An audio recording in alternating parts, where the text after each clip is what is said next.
हाँ बच्चों, टोपी शुक्ला हमने पार्ट 1 और 2 पढ़ा था। आई मीन टू से कि इस पुस्तक का पार्ट 1 और 2। वैसे मैंने पार्ट 1 ही बनाया है अभी। अभी भी ये सेकंड पार्ट है। 2 पार्ट में मैं इस पार्ट को बना रही हूँ। तो टोपी शुक्ला का जो इससे पहले आपने पार्ट पढ़ा, इसमें आपको ये बताया गया कि इफ़न और टोपी दो अलग अलग कौम के व्यक्ति थे, बच्चे थे। एक मुस्लिम था, एक हिंदू था। और जो इफ़न की दादी थी वो टोपी को बहुत प्यार करती थी, बहुत ज्यादा उसको प्यार देती थी। लेकिन अनफॉर्चुनेटली उनकी डेथ हो गई थी और टोपी बिल्कुल अकेला हो गया था। टोपी और दादी के बीच के प्यार को इस पार्ट में बताया गया था। ठीक है। और दोनों ने यहाँ तक भी बात की थी कि हम दोनों अब एक दूसरे की दादी को बदल सकते हैं क्या, है ना। ये बातें हुई थी यहाँ पे। अब टोपी बिल्कुल अकेला रह गया था। एक 72 साल की महिला और एक 8 साल का बच्चा, दोनों ने एक दूसरे को पूरा किया था, एक दूसरे की कमी को, एक दूसरे के प्यार को समझा था। अब पार्ट 2 है, जिसमें ये बताया जाएगा कि आपको ये तो पता है कि इफ़न के जो पिता थे वो कलेक्टर थे। अब उनकी क्या है, ट्रांसफर हो गया, बदली हो गई। और अब कलेक्टर की जगह पे कोई दूसरा व्यक्ति आ गया है जो टोपी के जिनके 3 बच्चे हैं। और वो टोपी के दोस्त कभी नहीं बन सके जैसा इफ़न बना था। और टोपी की पढ़ाई लिखाई, उस कैसे वो फेल हो रहा था बार बार, ये सारी चीजें यहाँ पर अभी बताई जाएंगी। ठीक है, तो स्टार्ट करते हैं। टोपी ने 10 अक्टूबर सन 45 को कसम खाई कि अब वह किसी ऐसे लड़के से दोस्ती नहीं करेगा जिसके बाप ऐसी नौकरी करता हो जिसकी बदली होती रहती है। मीन्स 10 अक्टूबर सन 45 का दिन टोपी की जिंदगी में क्यों महत्वपूर्ण है, क्योंकि 10 अक्टूबर 1945 को टोपी का जो दोस्त था इफ़न, उसकी उसके पिताजी की बदली हो गई थी। बदली का मतलब है उनका ट्रांसफर हो गया था और वो लोग वह जगह को छोड़ करके चले गए थे। और अब उसने कसम खाई थी कि वो, क्योंकि प्यार इतना ज्यादा था, इतना मोह हो गया था, और सडनली फिर कोई चला जाता है तो वो बहुत ज्यादा हर्ट करता है ना। तो उन्होंने फिर उसने टोपी ने कसम खाई कि वह किसी भी ऐसे लड़के से दोस्ती नहीं करेगा जिसके पिताजी का ट्रांसफर होता रहता है। 10 अक्टूबर सन 45 का यूं तो कोई महत्व नहीं है, लेकिन टोपी के आत्म इतिहास में, टोपी की लाइफ में इस तारीख का बहुत महत्व है। तारीख इज डेट, क्योंकि इसी तारीख को इफ़न के पिता की बदली मुरादाबाद हो गई थी। मुरादाबाद चले गए थे इफ़न के पिता। मुरादाबाद एक प्लेस का नाम है। इफ़न की दादी के मरने के थोड़े ही दिन बाद यह तबादला हुआ था। जब इफ़न की दादी मरी थी उसके थोड़े, क्योंकि पहले तो इफ़न की दादी के मरने से ही इसका दिल टूट गया था, और अब इफ़न के जाने से उसका जो बच्चा कुचा दिल था वो भी टूट गया। तो अब टोपी बिल्कुल अकेला हो गया था। इसलिए टोपी और अकेला हो गया, क्योंकि दूसरे कलेक्टर आए थे। उनका नाम था ठाकुर हरिराम सिंह।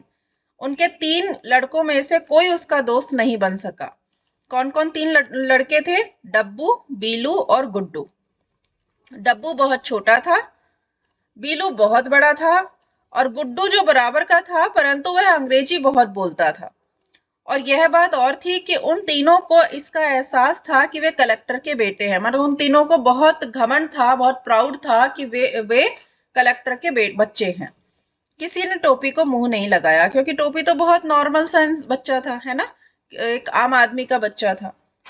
तो माली और चपरासी टोपी को पहचानते थे, इसलिए वह बगल में चला गया, बंगले में चला गया। बंगले में मतलब कि जो कलेक्टर का जो क्वार्टर होता है, गवर्नमेंट की तरफ से मिलता है, उसी में इफ़न के पिता पहले रहते थे। तो वो इफ़न जो टोपी है वो इफ़न के घर पे बार बार जाया करता था। तो वहां जो माली था और चपरासी यानी कि जो गार्डनर और पियोन था, उसने टोपी को पहचान रखा था कि हाँ ये टोपी है। तो इसलिए जब वो वापस से फिर जब कलेक्टर आए और उसी बंगले में रहने लगे, तो जब वो वहां गया तो उस समय भी टोपी को इन लोगों ने पहचान लिया और बंगले में जाने दिया। बीलू, गुड्डू, डब्बू उस समय क्रिकेट खेल रहे थे। डब्बू ने हिट किया तो गेंद सीधी टोपी के मुंह पर आई। उसने घबराकर हाथ उठाया तो गेंद उसके हाथों में आ गई। हाउस डैट, उसने बोला। जो गुड्डू था, जो कि बीच का था, है ना, बराबर का था। हेड माली एम्पायर था। उसने, हेड माली जो था वो एम्पायर था, उसने उंगली उठा दी। वह बेचारा केवल यह समझ सका कि जब हाउस डैट का शोर हो तो उसे उंगली उठा देनी चाहिए। हु आर यू, डब्बू ने पूछा। बलभद्र नारायण, टोपी ने कहा। हु इज योर फादर, तब गुड्डू ने पूछा। तो भृगु नारायण, टोपी ने कहा। ए मतलब उसने ऐसे ही पूछा। बीलू ने अंपायर को आवाज दी, ये भृगु नारायण कौन है? एनी ऑफ आवर चपरासीज, क्या ये कोई चपरासी है हमारे यहाँ का अपार्टमेंट का या बंगले का? तो उन्होंने कहा, नहीं साहब। अंपायर ने कहा, नहीं साहब, शहर के मशहूर दागदर हैं, दागदर बिजनेसमैन समथिंग। तो you mean doctor, sorry doctor मतलब डॉक्टर, यू मीन डॉक्टर, डब्बू ने पूछा। यस सर, हेड माली को इतनी अंग्रेजी आ गई थी। But he looks so clumsy, Billu बोला। टोपी अकड़ गया। तनी जबनिया संभाल के बोलो, एक लपड़ में नाचे लगी हो। मतलब टोपी ने अपनी भाषा में बोला कि थोड़ा जवान संभाल कर बात करो, मैनर्स से बात करो, एक थप्पड़ दूंगा, एक स्लैप दूंगा तो तुम नाचने लगोगे। ओ यू, बीलू ने भी हाथ चला दिया। टोपी लुढ़क गया। फिर वह गालियां बकता हुआ उठा, परंतु हेड माली बीच में आ गया और डब्बू ने अपने अल्सेशियन कुत्ते को शुष्कार दिया। डब्बू के पास में एक कुत्ता था अल्सेशियन, उसको शू किया, शू शू करके ऐसे बोला, तो वो जो है टोपी की तरफ भागने लगा। पेट में 7 सुइयां भुकी तो टोपी के होश ठिकाने आए। और फिर और टोपी को उसने काट भी लिया था और उसके पेट में फिर 7 इंजेक्शन लगे। और तब टोपी कभी भी उस कलेक्टर साहब के बंगले की तरफ नहीं गया। परंतु प्रश्न यह खड़ा हो गया कि फिर आखिर वह अब करे क्या? घर में ले देकर कर बूढ़ी नौकरानी सीता थी, जो उसके दुख दर्द को समझती थी, तो वह उसी के पल्लू में जला गया था। बूढ़ी नौकरानी सीता के पल्लू में। सीता की छाया में जाने के बाद उसकी आत्मा भी छोटी हो गई। सीता को घर के सभी छोटे बड़े डांट दिया करते थे, टोपी को भी घर के सभी छोटे बड़े डांट देते थे, इसलिए दोनों एक दूसरे से प्यार करने लगे। सो यू अंडरस्टैंड कि एक बच्चा जो होता है वो प्यार का भूखा होता है, राइट? पहले उसको प्यार इरफान की दादी से मिलता था तो वो दादी के पास चला जाता था, इरफान के से मिलता था तो वो हमेशा इरफान के साथ ही रहता था। लेकिन अब दोनों ही नहीं थे, अब केवल उसकी नौकरानी सीता थी। तो सीता से जब उसको प्यार मिलने लगा तो वो सीता से ही प्यार करने लगा, सीता के ही पास रहने लगा। टेक मत किया करो बाबू, मतलब चिंता मत किया करो बाबू। एक रात जब मुन्नी बाबू और भैरव का दाज करने पर वह बहुत पिटा, दाज मतलब गुस्सा करने पर वह बहुत पिटा तो सीता ने उन्हें अपनी कोठरी में ले जाकर के समझाना शुरू किया। बात यह हुई कि जाड़ों के दिन थे, मुन्नी बाबू के, और गुस्सा किस बात का हुआ था मुन्नी बाबू और भैरव के बीच में कि मुन्नी बाबू और भैरव ने टोपी पर गुस्सा किस बात पे किया था? बात यह हुई थी कि जाड़ों के दिन थे, मुन्नी बाबू के लिए कोट का नया कपड़ा आया था, भैरव के लिए भी नया कोट का कपड़ा आया था। टोपी को मुन्नी बाबू का कोट मिला था, कोट बिल्कुल नया था, मुन्नी बाबू को पसंद नहीं आया, फिर भी था तो पुराना ही ना उनके लिए, और बना उसके लिए ही था, मुन्नी बाबू के लिए। तो टोपी ने यह कोट उसी वक्त दूसरी नौकरानी केतकी के बेटे को दे दिया और वह खुश हो गया। नौकरानी के बच्चे को दी गई चीज तो वापस ली नहीं जाती है, इसलिए तय हुआ कि टोपी अब क्या करेगा, जाड़ा ही सहेगा मतलब टोपी अब ठंड में ही रहेगा, अब उसके लिए कोई कोट नहीं बनेगा। तो टोपी ने कहा, हम जाड़ा ओड़ा ना खाएंगे, भात खाएंगे। टोपी ने कहा, तुम जूते खाओगे, सुभद्रा देवी बोली। आपको इहो ना मालूम कि जूता खाया नहीं जाता है, पहना जाता है? दादी से बदतमीजी करते हो, मुन्नी बाबू ने बिगड़कर कहा। तका हम इनकी पूजा करें। अब ये जो टोपी था इसको तो पता था ना कि दादी का प्यार कैसा होता है, लेकिन दादी जब इस तरीके से उसकी खुद की दादी बोल रही थी तो उसको बहुत गुस्सा आ रहा था। तो क्या हम इसकी पूजा करें? फिर क्या था, दादी ने आसमान सिर पर उठा लिया, राम दुलारी ने उसको पीटना शुरू कर दिया। तू 10वीं में पहुंच गया, सीता ने कहा, तू दादी से गुस्सा मत किया कर, वो तेरी दादी है, तेरे से बड़ी है, ऐसा उसने कहा। किसने? सीता, जो नौकरानी थी। सीता ने तो बड़ी आसानी से कह दिया कि वह 10वें में पहुंच गया है, परंतु यह इतना आसान नहीं था। 10वें में पहुंचने के लिए उसे बड़े पापड़ बेलने पड़े। पापड़ बेलने पड़े मतलब बहुत मेहनत करनी पड़ी, ये मुहावरा है। 2 साल तो वह फेल ही हुआ था, 90 में तो वह 49 ही में पहुंच गया था। मतलब 2 साल वो फेल हो गया था और 9th क्लास में वो 1949 में ही पहुंच गया था, परंतु 10th क्लास उसने 1951 में, सॉरी 52 में पास की थी। ठीक है। जब वह पहली बार फेल हुआ था तो मुन्नी बाबू इंटरमीडिएट में फर्स्ट आ गए थे और भैरव छठी कक्षा में। ठीक है। सारे घर में उसे जवान की नोक पर रख लिया था। वह बहुत रोया। जवान की नोक पर रख लेना मतलब कि बहुत भला बुरा कहना, और वह बहुत रोया था। बात यह थी कि वह गाउदी था। गाउदी का मतलब होता है भोंदू या बुद्धू। वह काफी तेज था, परंतु सॉरी, गाउदी का मतलब होता है, हाँ, भोंदू या बुद्धू। बट वो बहुत तेज था, परंतु उसे कोई पढ़ने नहीं देता था, इसलिए वो भोंदू कहलाया। वह जब पढ़ने बैठता था तो मुन्नी बाबू कोई ना कोई काम दे देते थे, या राम दुलारी उसको कोई चीज मंगवाने के लिए दे देती थी जो नौकरों से नहीं मंगवाई जा सकती थी। यह सब कुछ नहीं होता तो पता चलता कि अगर ये दोनों चीजें नहीं होती थी तो पता चलता है कि भैरव जो होता था वो उसके कॉपियों के पन्ने फाड़ के हवाई जहाज बना के उड़ा लेता था। दूसरे साल क्या हो गया, तो इसके कारण वो पढ़ाई नहीं कर सका, वो फेल हो गया। दूसरे साल क्या हुआ कि उसको टाइफाइड हो गया, और तीसरे साल वह थर्ड डिवीजन में पास हो गया। अब थर्ड डिवीजन में पास होने का मतलब कि एक कलंक का टीका उसके माथे पर चिपक गया कि तुम तो थर्ड डिवीजन से पास हुए, 2 बार फेल हुए फिर भी थर्ड डिवीजन से पास हुए। परंतु हमें उसकी मुश्किलों को भी ध्यान में रखना चाहिए। सन 49 में वह अपने साथियों के साथ था। 49 मतलब 49 में वो अपने साथियों के साथ था। वह फेल हो गया, साथी आगे निकल गए, वह रह गया। सन 50 में उसे उसी दर्जे में उन लड़कों के साथ बैठना पड़ा जो पिछले साल 8वें में थे। तो ये जो लाइन है इसको पढ़ के एक पाठ याद आ रहा होगा आपको, जो कि बड़े भाई साहब था। उसमें भी वो बड़े भाई साहब जो है वो बार बार फेल हो रहे थे, है ना।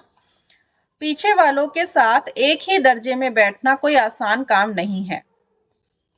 उसके 7 दोस्त 10वीं कक्षा में थे। वह उन्हीं से मिलता था, उन्हीं के साथ खेलता था। अपने साथ हो जाने वालों में से किसी के साथ भी उसकी दोस्ती नहीं हो सकी थी। वह जब भी क्लास में बैठता था उसे उसका बैठना अजीब लगता था, अपना बैठना।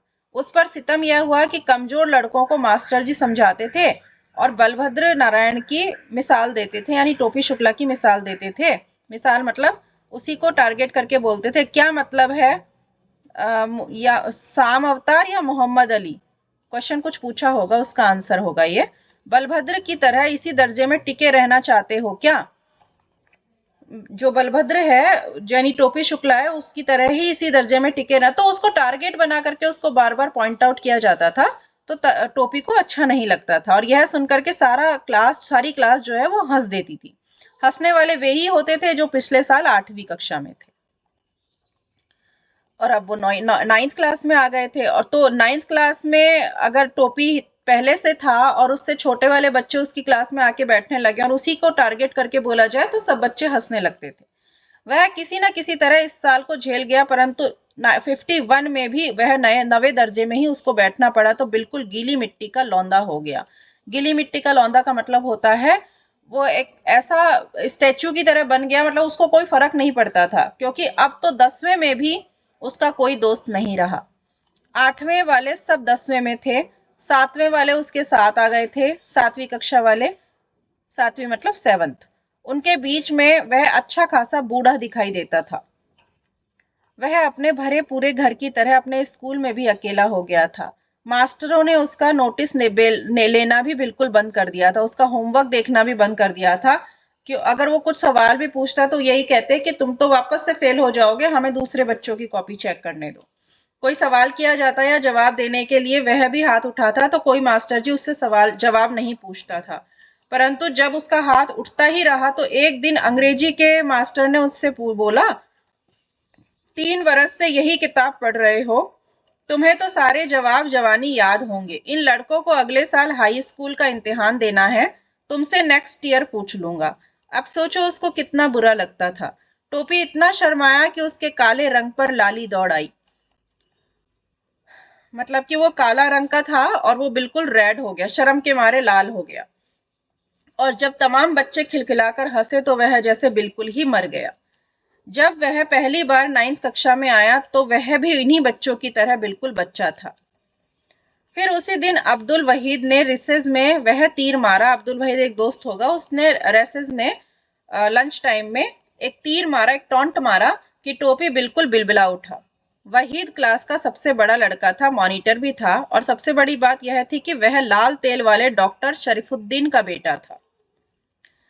उसने कहा, बलभद्र, अब तो हम लोगों में क्या क्या घुसते हो?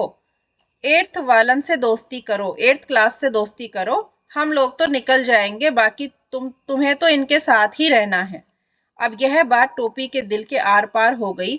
उसने कसम खा ली कि टाइफाइड हो या टाइफाइड का बाप, वह उसे तो पास होना ही है।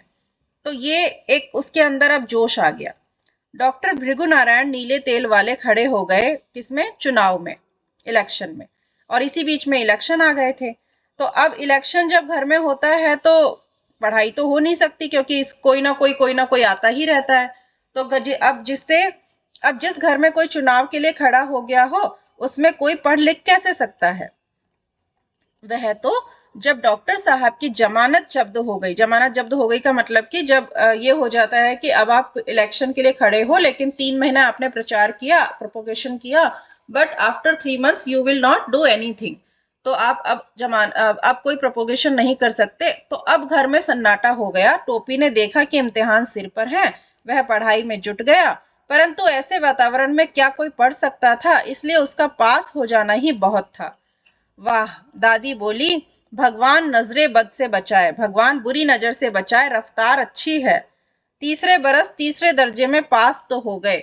अब ये दादी ने भी उसको एक टॉन्ट मार दिया। तो एक तरीके से ये कहा जा सकता है कि कैसे एक बच्चे को इतना टॉन्ट मार के, इतना उसको टारगेट करके हर कोई उसको सता रहा है। तो ऐसी स्थिति में एक जो इफ़न की दादी थी वही उसको प्यार करती थी। इफ़न उसकी दोस्ती को समझता था, उसके मन को समझता था, बाकी और कोई भी उसके मन को समझ नहीं सका।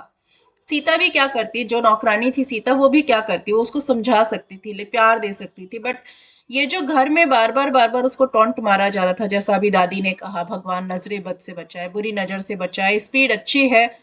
अब तीसरे दर्जे में पास तो हो गए, पास हो गया था वो, लेकिन तीसरे बरस मतलब 3rd ईयर 3rd ग्रेड से पास हो गए।